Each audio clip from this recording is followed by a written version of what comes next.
Hello friends, welcome to Pragyan ice. I am Deepak. और कल आगे जो हम कंटिन्यू करेंगे पीवाईक्यू बायोटेक के। तो अभी तक हमने बहुत सारे पीवाईक्यू कंटिन्यू किए हैं प्रीवियस सेक्शन में, और rest of the PYQ are covering today. तो आज देखते हैं कौन सा क्वेश्चन आते हैं फिर। तो आपको जैसे बताया था मैंने कि पीवाईक्यू क्यों इंपॉर्टेंट हो रहा है इसके लिए बायोटेक में। आप जो टॉपिक्स हैं, जो पॉइंट्स हैं, वो रिपीट हो रहे हैं बार बार। इसके बहुत सारे एग्जांपल्स मैंने कल आपको पहले भी दिखाए हुए, और आज भी मैं कवर कर रहा हूँ। तो इनके पीवाईक्यू कैसे कैसे देख रहे हैं अभी। तो ये पीवाईक्यू आया हुआ है, 2013 का है ये।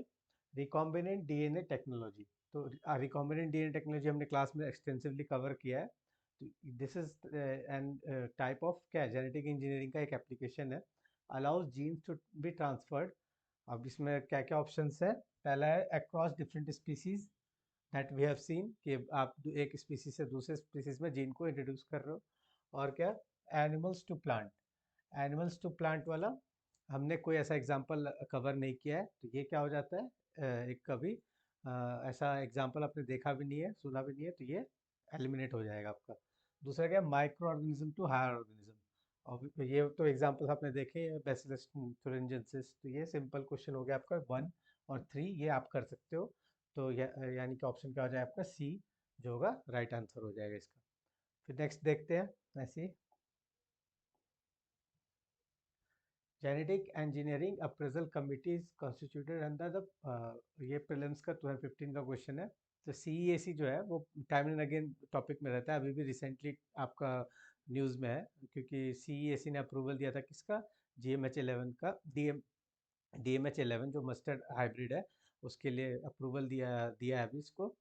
बायोसेफ्टी अप्रूवल प्रोवाइड किया है। ये किसके अंडर में आता है ये पूछ रहा है। तो ये है आपका, आपको पता है कि it comes under ministry of, किसके अंदर आता है ये, ministry of environment and forest. इसके अंडर अगर आ रहा है तो किससे रिलेटेड होना चाहिए ये, एनवायरमेंट प्रोटेक्शन एक्ट 1972।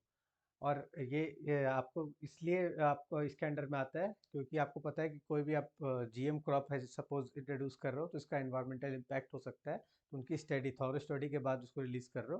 तो ये जो एनवायरमेंटल प्रोटेक्शन एक्ट है वो यहाँ पे काम करेगा। नेक्स्ट देखते हैं। तो जब भी ऐसे क्वेश्चंस है ना, तो ये यूपीएससी ऐसे आपको ये क्वेश्चंस पूछते रहते हैं, बॉडीज किसके अंदर आती है, कौन सा एक्ट के अंदर आती है, कौन से मिनिस्ट्री के अंदर आती है। तो ये क्वेश्चंस रिपीटेटिव है, मतलब आते रहे हुए। और ये जो भी बॉडी डिस्कशन में होगी वो आपको रेलेवेंट बन जाती है, तो इसलिए इसको करना इम्पोर्टेंट हो जाता है अभी।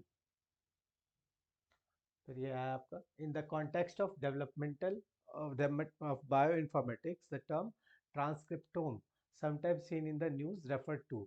ये 2016 को, तो मतलब आपको ये ध्यान ध्यान रखना है क्योंकि आप क्वेश्चंस की वो देख रहे हो, वैरायटी देख रहे हो।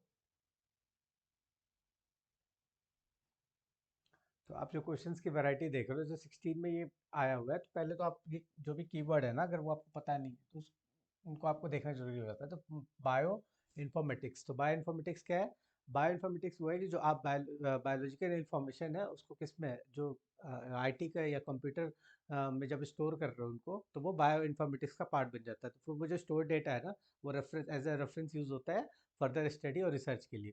तो जैसे अभी आपने सुना होगा जीनोम, मैंने पढ़ा था genome sequencing, India genome project जो पूरा हुआ है। तो कितने 10,000 जो आपके जीनोम सीक्वेंस है उनको किस में स्टोर किया है, 80, एक जो जीनोम सीक्वेंस है वो 80 GB डेटा में स्टोर किया गया, एक डेटा सेंटर बनाया गया उसके लिए, वहाँ पे स्टोरेज उनको स्टोर करके रखेंगे ताकि वो आगे फर्दर स्टडी में यूज़ हो पाए।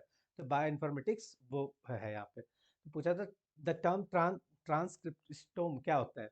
तो ये भी एक अदर टर्म आ गया, ट्रांसक्रिप्टोम। तो ट्रांसक्रिप्टोम रिलेटेड किससे, पहले देखते हैं, ये आपके ऑप्शन चेक कर लेते हैं। The range of enzymes used in genome editing. तो आपको पता है कि एंजाइम्स का जो ग्रुप है ये नहीं है, अलग अलग चीज़ है ये। क्योंकि उनको वो जैसे कि होती है रेस्ट्रिक्शन एंजाइम होती है, जीनोम एडिटिंग में यूज़ करते हो आप। तो आप जब लेक्चर किए थे मैंने, तो उनको आपको मेंशन किया हुआ था। फिर आ गया full range of mRNA molecules expressed by an organism. तो जो जितने mRNA मॉलिक्यूल्स है ना, फुल रेंज, उसकी फुल रेंज सपोज जैसे आप जीनोम सीक्वेंसिंग की बात कर रहे हो, जो जेनेटिक इन्फॉर्मेशन का वो, तो सिमिलरली वैसे जो फुल रेंज होता है ना mRNA, मैसेंजर आरएनए जो होता है मॉलिक्यूल्स का, उसको एक्सप्रेस करो किसी ऑर्गेनिज्म के अंदर कौन कौन से है, तो उसको क्या प्रोसेस को बोलते हैं आपको, ट्रांसक्रिप्टोम। तो ये आपका कैरी करता है, तो फिर प्रोटीन सिंथेसिस होती है किसमें, लाइबोसोम में। तो ये हो गया आपकी उसका जो एक्सप्रेशन है, सपोज वो कोई जेनेटिक कोड है जिससे जो ये कैरी कर रहा है, तो ये हो जाता है ट्रांसक्रिप्टोम। तो आप इसको इजीली कर सकते थे अगर बेसिक्स आपको पता है इस पे तो।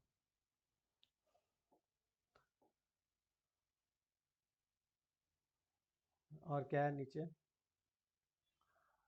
हाँ, नेक्स्ट क्वेश्चन देखते हैं। With reference to the genetically modified mustard, GM mustard, again the GM mustard आपको पूछा गया कि 2018 में है ये क्वेश्चन, 18 में है, बट अभी भी फिर से डिस्कशन में है। क्लास में मैंने आपको बताया बार बार कि सुप्रीम कोर्ट में इसका वो हुआ था अभी, इसके जब अप्रूवल को लेके इशू जो है रेज हुआ था। तो ये जीएम मस्टर्ड जो है फिर से न्यूज़ में है, तो फिर से ये इंपॉर्टेंट बनता है। तो दो दो क्वेश्चंस में वेरी कि क्या वो कैसे पूछेंगे, क्या क्या पूछेंगे, वो अलग होगी बात। लेकिन ये जो जीएम मस्टर्ड है ना, उसके अराउंड क्वेश्चन आ सकता है फिर से। तो इसलिए आपको ये कंसिडर करके चलना पड़ेगा कि क्या आया हुआ है और उससे रिलेटेड क्या आ सकता है यूपीएससी में। तो अभी देखते हैं। GM mustard has the gene of soil bacterium that gives the plant property of pest resistant to wide variety of pest. तो आपको जब जीएम मस्टर्ड मैंने कराया तो उसमें आपको एप्लीकेशंस बता दी कि क्यों ये कर रहे हैं।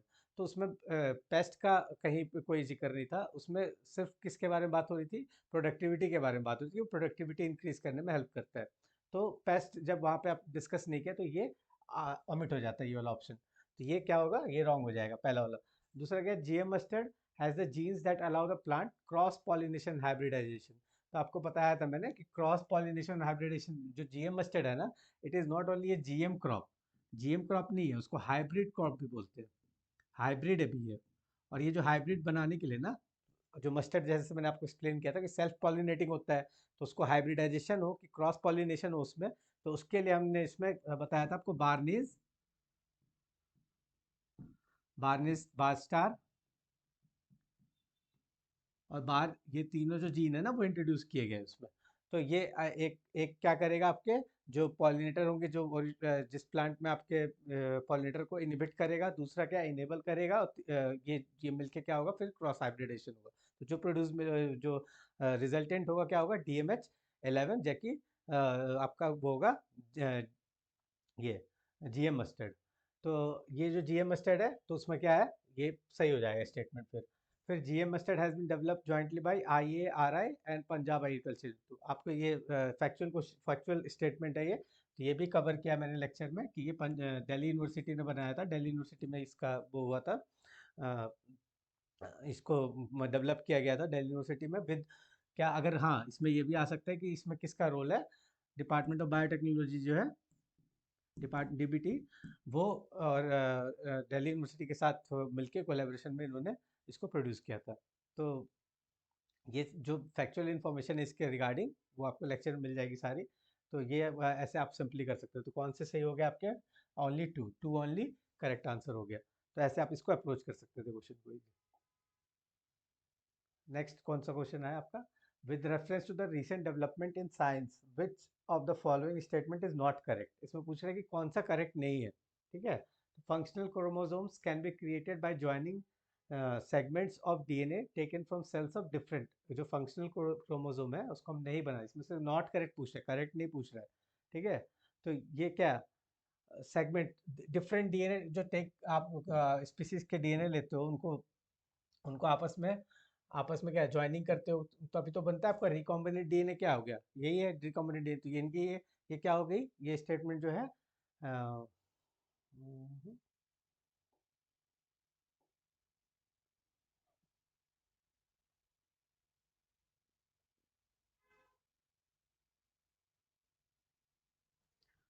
नेक्स्ट नेक्स्ट क्वेश्चन देखेंगे, जो with reference to the recent development in science which of the following statement is not correct. इसमें नॉट करेक्ट पूछा है, ध्यान रखना है।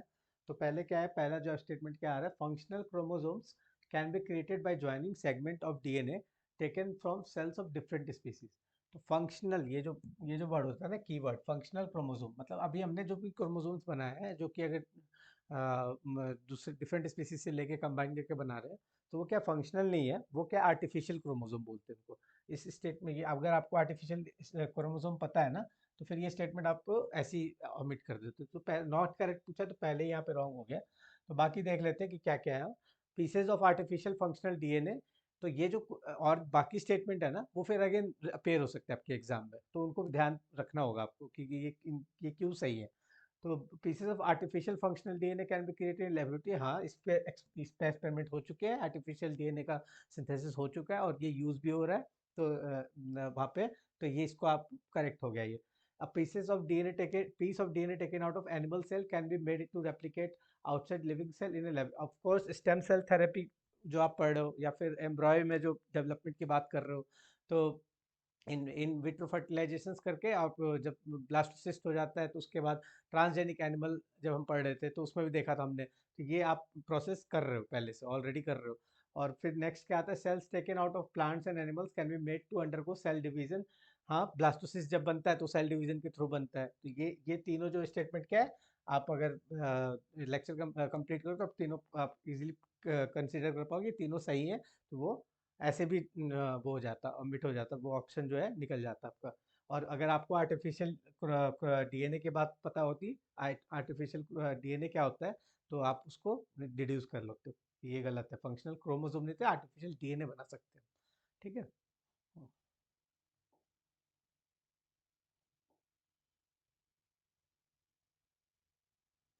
फिर क्या, RNA interference, RNI technology has gain popularity in the last, आपको आरएनए इंटरफेरेंस मैंने लेक्चर में भी कराया था। तो आपको पता है कि जब कोई ऐसी जीन है बॉडी में जो रिस्पॉन्सिबल है कैंसर के लिए, या फिर किसी एलिमेंट के लिए रिस्पॉन्सिबल है, तो उस जीन को क्या करते हैं हम, आइडेंटिफाई करके उसको साइलेंस कर देते हैं, उसकी साइलेंसिंग बोलते हैं जीन को। तो किससे, ये इंटरफेरेंस से होता है, मतलब उसकी फंक्शनिंग को रोक देते हैं हम, तो इसी को कहते हैं आरएनए इंटरफेरेंस। उस पर पर्टिकुलर जीन के जो कोड होंगे उनको हम आगे जाके वर्क करने नहीं देंगे, उसको हम रोकेंगे, तो ये प्रोसेस जो होता है वो आरएनए इंटरफेरेंस करता है इसको। तो ये क्या है, तो इसके स्टेटमेंट जो रिलेटेड है वो देख लेते हैं क्या क्या है इसमें।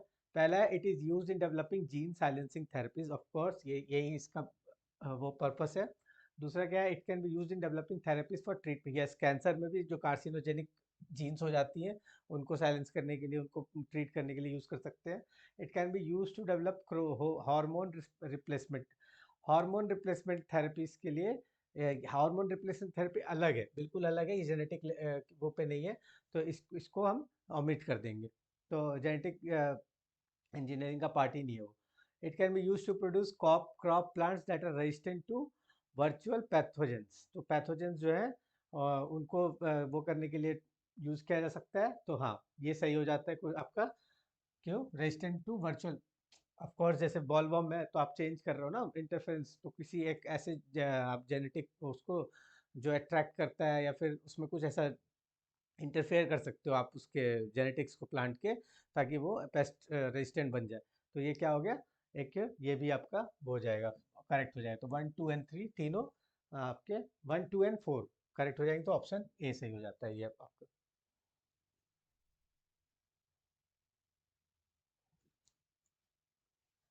नेक्स्ट क्वेश्चन देखते हैं क्या है। आरएनए इंटरफेरेंस कर लिया, अब नेक्स्ट क्वेश्चन पे बढ़ते हैं आपका। कि ये प्रीलिम्स, हाँ ये अब जैसे ये वाला जो टाइप का क्वेश्चन था ना, पहले पूछे आते थे असर्शन रीजनिंग वाले, तो ये फिर से रीअपियर हुए हैं ऐसे क्वेश्चंस की एक्सप्लेनेशन जो है सही है कि नहीं है। तो ये 2023 में फिर से रीअपियर हुआ है ये क्वेश्चंस, तो आप इसको फिर से ये रेलेवेंट बन जाता है इस टाइप के क्वेश्चंस जो है। तो ये आप एक बार देखते हैं क्या है। पहला असर्शन है कि insect resistant transgenic cotton has been produce by inserting BT gene, तो ये आपको पता है कि बीटी जीन जो बैसिलस थुरिनजेंसिस, उस जीन को इंट्रोड्यूस किया आपने कॉटन में, तो क्या बना आपका बीटी कॉटन मिला है, और वो क्या होता है, इंसेक्ट रेजिस्टेंट होता है। ये जो पहला असर्शन है वो ट्रू है। ठीक है। तो BT BT gene is derive from bacterium, तो बैक्टीरियम आप अभी नाम बताया आपको, जैसे कि बैसिलस थुरिनजेंसिस सॉइल बैक्टीरियम होता है, तो उससे आपने इसको एक्सट्रैक्ट किया इस जीन को। तो ये क्या हो गया, दोनों ही असर्शन भी और रीजनिंग भी दोनों क्या होगी, करेक्ट होगी। तो ये पेस्ट रेजिस्टेंट होते हैं, ये बैक्टीरिया जो होते हैं, तो वो क्या करता है ये जो प्रॉपर्टी है उस बैक्टीरिया की, वो उसमें प्लांट को बना देता है पेस्टिसाइड। वो जो बैक्टीरिया होते हैं वो एक उनके लिए जो वर्म्स है उनके लिए हार्मफुल होते हैं, तो इसलिए ये दोनों हो जाएगा क्या, करेक्ट हो जाएगा। तो वो जो जीन जो था ना, अ, वो पर्टिकुलर जीन आपने इंट्रोड्यूस कर दिया, कौन सा, क्राइवन एसी क्राइटो ए बी भी है, दोनों को आपने इंट्रोड्यूस किया। तो बॉल, आपको बॉल गॉड पता होगा, बॉल गॉड 1 है, बॉल गॉड 2 है, तो 1 और 2 दोनों जो बने हैं, तो इसमें क्राइवन एसी होगा और क्राइवन एसी प्लस इसमें डुअल प्रोटेक्शन है, तो क्राइटो ए बी हो जाएगा। तो ये दोनों आपने कैसे बनाया है, जीन बैक्टीरिया से लेके, तो ये दोनों स्टेटमेंट भी सही है, रीजनिंग भी सही है, तो कौन सा हो जाएगा, ANRR2, R is the correct expression of A. तो ये जो फॉर्मेट है ना क्वेश्चन का, ये फिर से रिपीट हो रहा है, तो इसलिए ये इंपॉर्टेंट है अभी के लिए। नेक्स्ट क्या है, which of the following technique can be use to establish paternity of a child. अभी पैटर्निटी टेस्ट के लिए ये आपको अभी सिंपल लग रहा है, ये क्वेश्चन क्या हो गया, ये क्वेश्चन सिंपल हो गया, डीएनए फिंगरप्रिंटिंग सब बता सकते हैं इसको, ठीक है। लेकिन अभी कैसे इंपॉर्टेंट हो जा रहा है कि डीएनए, जैसे लाइक लास्ट साल आपको माइक्रोसैटेलाइट डीएनए,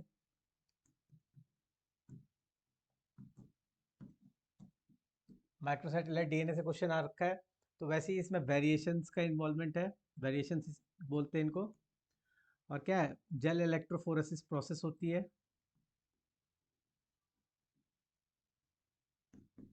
तो ये सारे जो टर्म्स है ना, वो जो लेक्चर में कंप्लीट किया मैंने, तो ये क्या हो गया, इसके सराउंडिंग के जितने टर्म्स है ना, अब वो आ सकते हैं, जैसे ये आ चुका है, तो ये सब जो टर्म्स है ना, ये रीअपेयर हो सकते हैं एग्जाम में। तो इनको आप क्वेश्चंस को ऐसे देखना है कि उससे जो रिलेटेड टर्म्स है वो आपको पता होनी चाहिए, क्योंकि फिर से वो रेलिवेंट हो गया। क्योंकि अभी कोई भी न्यूज़ आता है, कुछ भी आप सुनते हो डीएनए फिंगरप्रिंटिंग यूज़ की गई है, या फिर कुछ ऐसा यूज़ हुआ है इसका, तो यहाँ पे क्या हो जाएगा, ये रेलिवेंट हमेशा है, अभी मतलब करंट में हमेशा रेलिवेंट रहता है ये। तो ये क्या होता है, फिर से रीअपियर हो सकता है क्वेश्चन, इसलिए आपको इसको ध्यान रख के चलना है। आगे क्या है क्वेश्चन, हाँ, which of the following professionals are more likely to run the risk of permanent change in their cells DNA. तो अभी आपको जो आपको पता है कि जेनेटिक डिजीज का रिस्क बढ़ रहा है, कैंसर के केसेस बढ़ रहे हैं, इंडिया में लोड बढ़ गया है, और तो फिर ये जो है सेल म्यूटेशन जो होते हैं, कैंसर के लिए भी, कैंसर जो होता है सेल म्यूटेशन उसमें जो डीएनए म्यूटेशन होते हैं ना, उससे अफेक्ट होते हैं वो। तो ये जो प्रोसेस है ना, ये इंपॉर्टेंट है अभी भी। तो ये क्या है, researchers using carbon 14 isotope. Carbon 14 isotope आपको पता है किसके लिए, डेटिंग के लिए यूज होती है, किसी की डेटिंग के लिए यूज हो रही है अगर, तो ये जो इसमें क्या बीटा रेज प्रोड्यूस होती है। बीटा रेज क्या होती है, ये एमिट करेगा, तो बीटा रेज क्या म्यूटेशन कर सकती है सेल की। एक्सरे में भी रेडिएशंस इन्वॉल्व है, रेडिएशंस क्या कर सकते हैं, आपको अफेक्ट कर सकते हैं, जो डीएनए है उसको म्यूटेट कर सकते हैं, और वो म्यूटेशन जो होगी वो परमानेंट चेंज होगा वो, ठीक है, परमानेंट चेंज होगा, तो वो कर सकता है म्यूटेशन, उसी को कह रही है। फिर क्या, कोल माइनर फिजिकल एक्टिविटी है, इसमें कुछ ऐसा रेडिएशंस का इन्वॉल्वमेंट नहीं है, तो इसमें चांसेस कम बनते हैं। और ये डायर एंड पेंटर में क्या केमिकल्स इन्वॉल्व है, जो कि म्यूटेशंस कर सकते हैं, यानी कि परमानेंट चेंज कर सकते हैं। तो ऐसे क्या हो गया, ये आपको 1, 2 एंड 4 जो होगा वो करेक्ट हो जाएगा, तो ये जाए आपका ऑप्शन क्या हो जाएगा, 3। तो 1 और 2 तो क्लियरली आपको पता है कि सही है, और 3 ऑमिट हो गया, तो ऐसे भी आप निकाल लेते हैं, लेकिन 4 में डायर और पेंटर जो केमिकल्स होते हैं ना, वो म्यूटेशंस को इंड्यूस कर सकते हैं, तो क्या हो जाता है, ये आपका ऑप्शन 4 हो जाता है, 3 जो है करेक्ट हो जाएगा यहाँ पे। तो ये ऐसे आपने कवर कर लिया इनको, म्यूटेशंस, जैसे आप म्यूटेशंस के आसपास की चीज़ें पढ़ लो, उसको कवर कर लो, तो वो क्या होगा, आपका ये टॉपिक कवर हो जाएगा। तो ये जो है आपके सारे जो PYQ मैंने करा दिए बायोटेक्नोलॉजी से रिलेटेड आज, और आगे फिर मैं और भी ऐसे क्वेश्चंस और लेक्चर्स लेके आऊँगा, और आपको सही लग रहा है, subscribe to Pragyan IAS, and thank you.